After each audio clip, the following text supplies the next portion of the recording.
Cifra récord no Plan de Obras e Servizos da Deputación. O ente provincial investirá este ano 120 millóns de euros en diferentes actuacións nos municipios da provincia.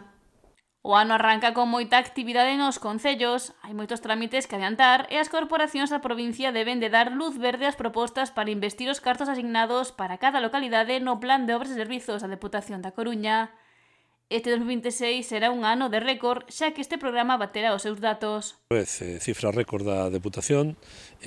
Recordo cando arrancamos a nosa etapa nesta casa, que estaba en 24 millóns e medio de euros, estamos a falar de 120 millóns de euros, e que para que a xente entenda o POS é a sigla de Plan Único de Obras e Servicios e, por tanto, prácticamente todas as obras que ven nos seus concellos están financiadas pola Deputación da Coruña.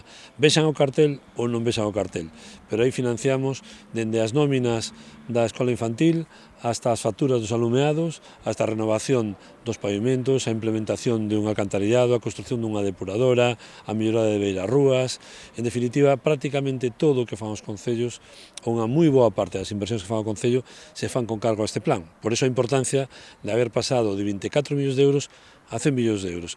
E destacou a xestión prudente realizada pola Deputación.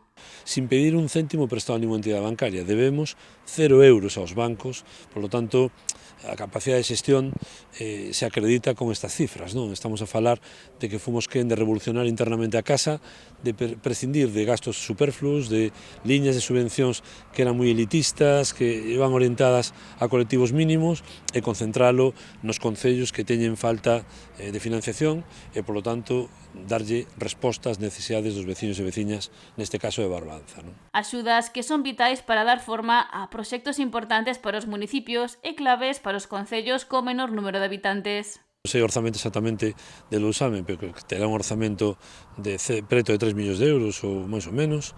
Estamos a falar de que levamos a investir nos últimos anos a través do plan da Deputación 8 millóns de euros. De ese plan concreto, pero entre todos os plans 13 millóns de euros. Non? Por lo tanto, o esforzo inversor, sin dúbida, máis alá de que algunha vez, lóxicamente, outras administracións aporten algo como a súa obriga, o que é a inversión en sí mesma de pavimentación. Por lo tanto, eu creo que é unha ferramenta imprescindible na vida dos cidadáns. Non? Os concellos poden tamén financiar gasto corrente grazas ao POS, polo que fan fronte ao pago de facturas como a da luz.